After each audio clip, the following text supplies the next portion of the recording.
যোগ্যতা? আমার ভোর 5টা থেকে কাজ শুরু হয়। রান্না করা, ঘরবাড়ি সামলানো, ধোয়া মোছা। তারপরে রাত 11টার পরে সবার যখন খাওয়া দাওয়া শেষ হয় তখন আমার কাজ শেষ হয়। তো এতদিনের কাজের অভিজ্ঞতা বলুন। 22টা বছর ধরে 24 ঘন্টা সবার সেবা করা।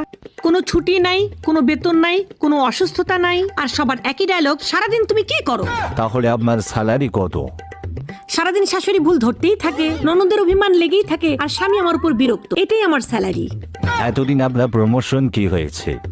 আগে বউ ছিলাম, এখন মা হয়েছি, কয়দিন পর শাশুড়ি হব। পদের নাম চেঞ্জ হয়ে যাবে কিন্তু দায়িত্ব চেঞ্জ হবে না। আমরা বাড়ির বউ, বুঝছেন? আমরা সংসারে স্থায়ী হয়েও আমাদেরকে ধরা হয় অস্থায়ী। আচ্ছা, এসব সিরিয়াস আলাপ বাদ, এখন বলুন আপনার শখ কি? শখ ঘোরাঘুরি করা। ও আচ্ছা, তাহলে এ পর্যন্ত কোথায় কোথায় ঘোরাঘুরি করেছেন?